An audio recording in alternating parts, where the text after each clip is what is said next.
Hey everyone, I'm Candace. I'm Latoya. And I'm Sherelle. And we are Sistas Unscripted. Thank you so much for joining us. We are completely unscripted, where we talk about all the things, all the shit, whatever we want, from the eyes of Black sisters. So stay and kick it with us. Let's get into it.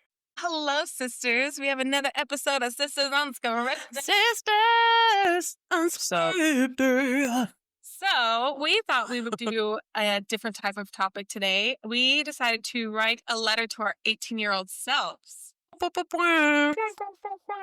Also, wait, before we dive into that, y'all, it's so nice that we're in the same room together. Not on a screen. Yeah, Sherelle's home for a second. Sup? Okay. So basically, we're going to read our letters and then we're going to just discuss them. So how about that, sisters? I think that's great. I'm excited Sup? to hear what we all have to say to ourselves. So I'll start with mine and a little I wrote this letter actually, I think in 2019. I didn't know that. Yeah. So You wrote a letter to yourself in 2019? yes, but there was a reason for it.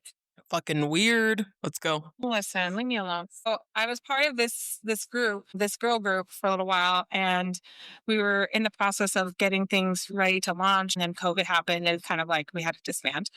But on the website, like we're very much like very women empowerment, that sort of thing, and we were told that we should write a letter to ourselves, to our 18-year-old selves, and they're going to put it on the website pictures of us as little kids, and then us as of today. Oh, that's cool. So, but I read it recently, and I mean, I could make some changes, but like, I think it's still really relevant today to what I'm experiencing. So let's get started, shall we? Let's go. Let's get Into it. Dear 18-year-old me. So you're finally 18. You're a new adult in a world of endless possibilities. And there are so many things I wish I could have told you then that I know now. First of all, I need you to know how truly beautiful you are both on the inside and out. You will struggle with believing this for the longest time as you will seek the approval of others. Let's just get this idea out of your head immediately that you do not need anyone's approval to know how beautiful and special you are. You need to realize that your self-worth comes from within. Look in the mirror, write it down, say it out loud, do whatever it is you need, but you need to tell yourself, I am smart, I am strong, and I am beautiful. A lot of people in your life will hurt you, which will make you come to the realization that just how sensitive your heart is. And you know what? That's okay. People will often tell you that you're weak because of your sensitivity, when in the end, it will be one of your biggest strengths throughout your life. You will go through a few experiences where being sensitive will serve you well, even to those that have hurt you. You will also have to be careful of people who will try to take advantage of your sensitive heart, because sadly, they will. Unfortunately, you will struggle with some major family romantic relationships in your life that you thought you learned from your parents as a young girl. I won't sugarcoat it, but it's going to be very hard at first, and things will seem really painful for a while. You'll even think you learned from these experiences only to find out you will make the same mistake twice. I'm here to tell you now that you will be okay. Currently, I am still healing from those relationships, but each day it gets lighter and a little easier to navigate. And even though mental health is still a topic that isn't talked about nearly enough, continue going to therapy. It will lead you to some breakthroughs in your life that you really, really need. You will be blessed to travel many parts of the world doing what you love most. And from those travels, you will meet some of the most incredible people that will become your best friends. And let me tell you, no ocean, amount of time, or distance will be an issue when it comes to staying connected with these people. Those friendships mean more to you than you will ever know, because growing up, all we wanted was a best friend. Don't get me wrong, we had friends, but no one we could completely trust. As you know, trust is a huge thing for us. Keep those friendships close and be okay with having just a handful of friends rather than being friends with everyone. Traveling will change your perspective on a lot of things in life, so be open to those ideas and possibilities. You will also have 2 beautiful babies that are the light of your life. Side note, the idea of birth right now scares you. But know this, we as women were made for this, and you will be a freaking rock star when the time comes. When people say women are like Wonder Woman, believe it, because you're one of them. Even though you and your kid's father are no longer together, just remember when you're feeling guilty, you did the right thing and you deserve better. And your children deserve better. And we're still continuing. Page turn. A man does not complete you. Even though it's nice to have a partner, you deserve someone who will treat you the way that you treat them. You deserve a man who wants to fight for you, love you through all of life's phases, not just during the happy times. You deserve to be treated well. So do not settle. You will a few times, but the next opportunity you have for love, go after what you deserve and what you want because you're worthy and you are enough. So stop looking for love as it will come to you when the time is right. Focus on loving yourself. Even when you don't feel like loving yourself, just do it because you have two precious sweethearts that are watching and learning from you daily. So take care of yourself so they will know how to take care of themselves later in their own lives. I know this may be a lot to take in, but if anyone can handle it, you can. Just remember that you are loved by many and that there is always something to be grateful for. I love you, baby. So that's mine. That's mine. Yeah, that's really beautiful. Now we will discuss. Right. All right. So I guess let's go here first. What do you guys think about that first? I think it's too long, first of all. Oh, I'm just kidding. I'm just fucking around. I'm just no. I'm just fucking around. That's just me being an asshole. If those are things that you feel like your 18-year-old self needed to hear, those are things that your 18-year-old self needed to hear, regardless of how long or short it is. It doesn't necessarily matter the length. If there are words that need to be told, there are words that need to be told. One thing that I want you to realize, and I hope you understand now, that being sensitive isn't a bad thing. If that just means that you feel things maybe more deeper or deeply than what other people feel.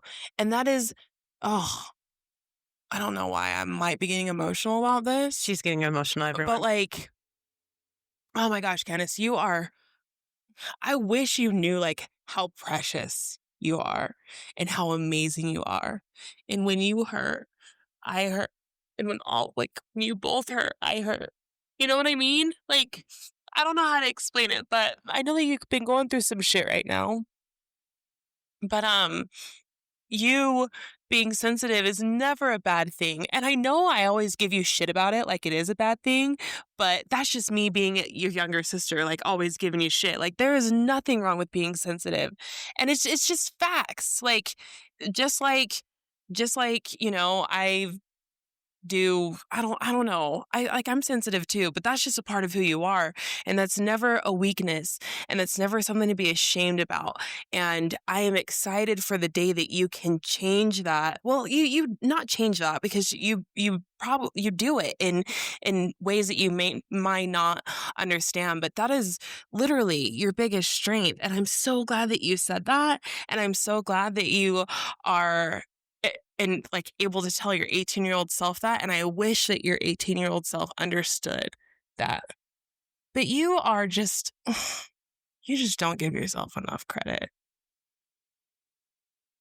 Like you are our captain, like I said before. You are like the person that steers us. Like we as a sibling unit are nothing without you. And I just wish that you understood how amazing you really are. So I appreciate that letter. And I really hope that, if your 18-year-old self was the person that existed nowadays, that she could just really listen to those words. Because, yeah, she's going to go through some shit. But she's going to come out great on top. I'm a little drunk. I was going to be like, that's the episode, everyone. Thank you so much for being here. Sorry. I probably rambled a lot. There's no anyway for that. Okay, sorry, Toya. You go ahead. I think that was beautifully said, Sherelle. Like 100% agree.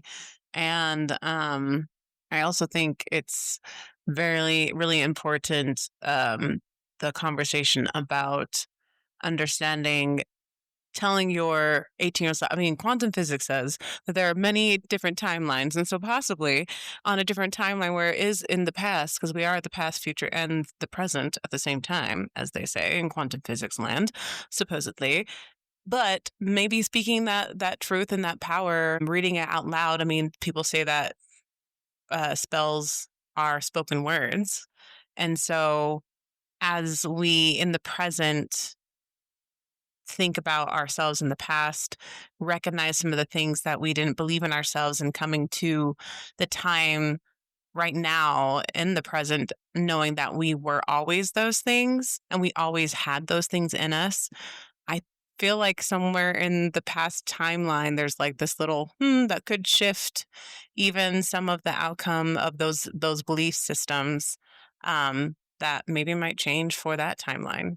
So that's what I'm thinking in this moment. I know I'm weird. I wish I could just hug you and just like transfer all my thoughts about you like into you.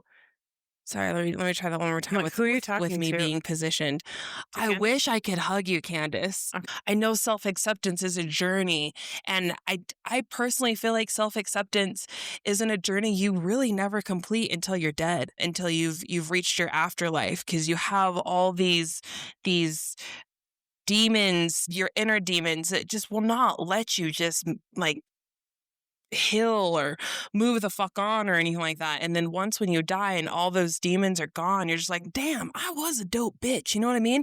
And I do. yeah, because you're always changing, right? Like I mentioned, I don't feel like you'll ever accept yourself, because you're always going through different stages in life. Every day is going to be a change. Every day is going to be a growth, and every day is a new battle with self-acceptance. And I feel the sooner people realize that everyone's going through that, the more that they'll be like, all right, I'm not the only one trying to figure shit out. And then it just kind of more humanizes everyone. And I hope that that's something that you can realize when it, and that's something I'm still trying to understand too. So it's not like I'm mightier than now, but I don't know. I'm probably word rambling, but just ultimately, I love you and you're like fucking amazing. And I hope you understand that sooner than later. Yeah, me too. I I will say there are times I do know it, and then there's other times I don't. But it's the saying is, healing isn't linear. Mm-hmm. Like you have your moments where you're on top. Yeah, that's what she said. I was gonna be like, But when you're feeling like you're on top of the world, and then the other times where you're just like, I can't breathe. I'm in quicksand and I can't get my head above the quicksand or above water. And it's just, it's life, and right. yes, life be life, and I mean, why do you feel like this particular conversation or this letter isn't important? That's a good question. Why do I think it's important? I think reflection is important because because I remember when I was writing that, because obviously everything that I read just before, like, it's still very applicable to me right now. And reading that, or not reading it, but writing it, I was able to reflect on a lot of things that I have done, negative and positive. And, it was, I was able to kind of put my life into perspective a little bit of like, you know what, it's not so bad. Yeah, we've had our moments, or I've had my moments, but it's always nice just to kind of, you know, it's hard to explain. I just think reflection is important, and I think that's kind of the big takeaway for me is that it's nice to see that you've grown, and I do feel that I've grown. Do I have a lot more growth to do? Absolutely, but like you said, Cheryl, I don't think we're never going to be at that point where we fully, absolutely feel like we're the best person in the entire world. You know what I mean? Or that we love ourselves like so much. Like, yes, we can love ourselves so much, but there's gonna be times when trust me, there's mornings I wake up and I'm just like, Candace, who the hell are you right now? Like, I do not like you. And I know that's so harsh, but like, it's real though. well, you know what RuPaul says. If you don't love yourself, how the fuck can you love somebody else? Can I get an amen? Amen. I thought that was Medea. No, it's RuPaul. No, girl. It was RuPaul? That's RuPaul. I watched a lot of Drag Race. Oh. I thought, what's that, Medea? But Medea said something like that. She probably said something like that, but no, RuPaul made that. Yeah. The queen herself made that a thing. And I do feel like, and I do love myself, you know, but I would be lying if I said that I love myself every single second of the day. No, that's real. I mean, I can definitely relate to that. I feel like you're not the only one who's probably the listeners who are listening to this and probably can relate to that. Self-love is a daily practice, I think. Like it's something you have to choose. You do, or else you're going to be dependent on other people to receive that. So much like you said in your letter to yourself, to your 18-year-old self, like don't depend on other people to give you the love that you feel like you deserve. You have to know that it's already in you, that you can give that to yourself. Because if you don't, they're gonna be those vultures. Gonna be just love bombing and then dropping you like a bomb, and you're just left in the wreckage. And that's just, yeah. And I've been there. I mean, speaking of reflection, Ken, what is something, if you're now that we're talking about your 18-year-old self, what is something that you admire about your 18-year-old self? If there is anything. I'm sure there is. I was very hopeful back then. I would say I could be better about that now, but I was very like bright-eyed and bushy-tailed, you know? Like I remember like when I was 19, when I think I was 19. It was either 18 or 19, but like it was after I graduated high school and I auditioned for American Idol. And I was just like, you know, so excited just to get myself out there and, you know, did the cattle call and all that stuff. Like literally like stayed the night with thousands of people, you know, got through this cattle call and stayed for like literally like what 0.5 seconds. So like, okay, you're good. You can go to the next round. I'm like, oh, okay. And I was just like so excited, you know, went through a couple of rounds of producers. And then, you know, I came to the last audition before going to Simon, Paula, and Randy. And they told me, they're like straight up with me. They were like, you're really, really good. But we've more or less fulfilled our quota of good singers. So, and that like broke me. No, I don't want to say broke me. Like I was able to like hold it together, but I was like, it was a big reality check. I'm like, this isn't real. You know what I mean? Like, because I was, you know, I was dreaming. I'm like, I was just so excited, and not saying that I, you know, don't get excited about things now. I still do, and I still can be hopeful. But I think there was a level of my innocence that was taken away from me that day. Yeah, for sure. Of the, you know, just seeing the world, seeing nothing but the good things in the world, you know, and then you're like, oh, we're really just we're just living in a reality TV show. Especially right now. Can I get an amen? Amen. So, but yeah, hopefully that made sense. It did make sense. Yes. How would your younger self react to where you are today?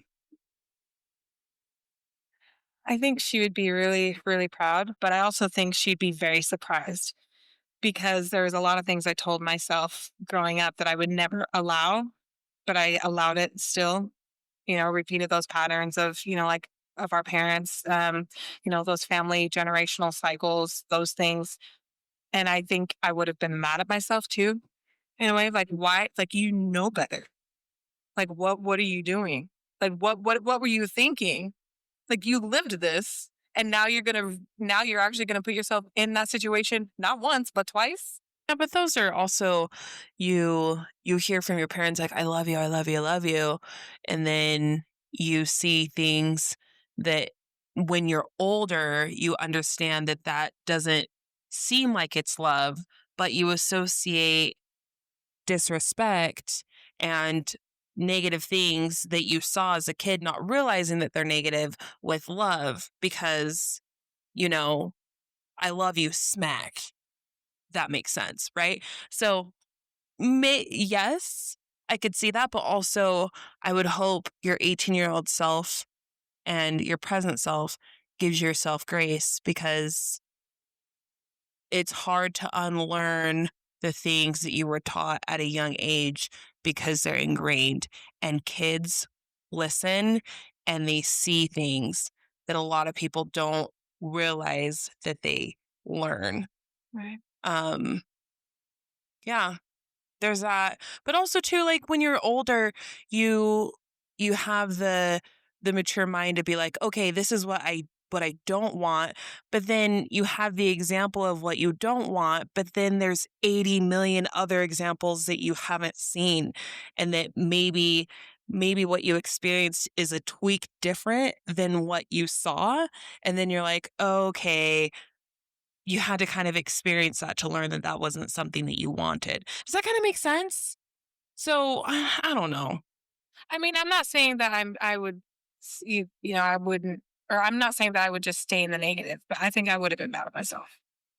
But I also think I would have also been proud of myself for the fact that I was able to endure those things and get through it and pick myself up.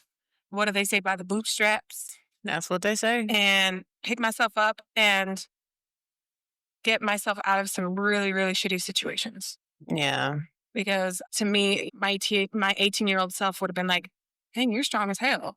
Like you did that. Like it sucks you put yourself there, but also like you were strong enough to get out of those situations too. Yeah. You never know how strong you are until you actually go through the shit. Right. And then you come out legit. Get through this shit. Through this shit to get legit. No. For whatever reason, I definitely understood where you were going with MC Hammer. Which version of MC Hammer? But clearly didn't work, did it? You know what? You know what? You know what he says? What? Too legit to quit. But also that is something that you should probably quit because you weren't legit. I don't get no love. No, but like really, when you look back on, I'm sure your younger self would definitely be like, oh no, you are strong as hell to be able to face all those things. And, you have to show yourself grace again in those circumstances where patterns are repeated. You do, I think, sincerely believe when you come out big storms that you come out of it knowing the lesson and learning the lesson. And then sometimes just shit happens. It's life, Right. And so I know in the moment when we realize that this is a repeat of something that you thought you've learned, and at the same time, it's life too. Right. If anything, your 18-year-old self, because you're sensitive, your 18-year-old self is more sensitive because the innocence that you're talking about, the world hasn't stripped it from her yet. So she's probably a little bit more sensitive, and she probably feels more the pain that you're going through currently. And if anything, she'd probably just give you a hug. That's deep.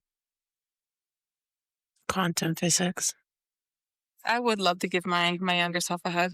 But you know what's crazy though? Looking at Olivia, my daughter, like I hug her obviously all the time. I hug both my kids all the time because I want them to know no matter what. I don't care. Like I could be mad at them or like I don't want them to ever question my love for them. But there's times when I'm hugging her and I feel like I'm hugging my younger self. You know what I've said to you many times. I know I gave birth to myself. Yes. And she's sensitive like me. She's actually 10 times more sensitive than I am. And she's going to be a warrior. Yeah, she is. She's going to be a warrior. I actually need to get her into therapy because she's having a hard time like regulating those feelings, and I'm having a hard time helping her regulate them. There's only so much that I can help her with because I'm still learning how to regulate my own from my past and, me going to therapy. But there's just things I think that are outside of my expertise as a mom that I think someone else will be able to help her with. Yeah, I think that's really cool. So, and she's ready for it. So every time she comes on, Mommy, did you find me therapy yet? I'm like, no. Like, yeah, honey, Mommy's got to do some research, okay? Because not just anybody's going to be talking to you. See, and now that is something to be also to be recognized that you're breaking a generational curse in our or cycle in our household about stigmatizing therapy. And when we were young and we went to therapy, I'm not saying we didn't take it serious, but we definitely questioned it. So I don't know if that served us at that time due to the background of talking about therapy as something that is not a good thing. You should be able to regulate and to discuss things without those without somebody guiding you or whatever. It was a weakness essentially in our house. Right. But for you to recognize that in your own daughter and provide her the tools to be able to talk it out, to know how to talk to someone, to express herself, to know how to recognize her emotions and how to regulate them, and then to discuss them with you, I think that's a huge deal. And that's something I think in your letter that you point out to your 18-year-old self as well. Like you said to yourself, therapy's okay. Yeah. And now you're actually providing that for your own daughter. Yeah, I mean, that's pretty cool too. Because when I first went to therapy, I think I was like, Dad put me in therapy because I was a pathological liar. I don't know why I lied about a lot of shit, but It's probably trauma. nah, I don't know. But Let us know, folks. I'll definitely take some accountability. I lied about shit I didn't need to lie about. That's fair. But also, I think a lot of that was, I think there was part trauma in that too. Trauma response. But I also don't feel like everything has to be trauma. Like I could just be like a shithead, but who knows? I don't know. I'm too old. I'm too old. So I'll just pretend I was being a shithead. But I mean, that was also just my first response was to lie. But when after so long, Dad put me in therapy. And then I think I had a few sessions by myself. And then I started having therapy with Dad and my awesome stepmom at the time. Sarcasm. And they weaponized that. And I learned very quickly that therapy is actually not a safe space. They were using that to get information out and would punish me for it. that's not I cool. fucking hated therapy until I got older. The therapy was cool. It's cool now, but I mean, That's understandable though. Yes, That's but also, not good. let's see the positive in that. The fact that you went through that let's call it what it is. It was trauma that you went through. Your feelings and emotions being weaponized against you. Mm-hmm. But the fact that you, as you got older, you still went to therapy, because most people would have been like, "F that shit," like, I'm not doing that again. But the fact that you still did it anyway, and you found some positives in it, I think that's beautiful. sick. Thanks. Thanks so much for joining us for part 1 of Letters to Our 18-Year-Old Selves, a journey of reflection. This conversation means a lot to us, and we can't wait for you to listen to part 2, where middle sis Toya reads her letter to her 18-year-old self. Please make sure you follow us on Instagram, TikTok, and Facebook at Sistas Unscripted. You can also email us at sistasunscripted@gmail.com with your topic ideas, comments, and shoutouts, or text us and leave us a voice message at 801-989-3226. If you've enjoyed this episode, please rate the podcast and leave us a review so we can continue connecting with our amazing listeners and viewers just like you. We love you guys, and thanks so much for being here again. Sisters out.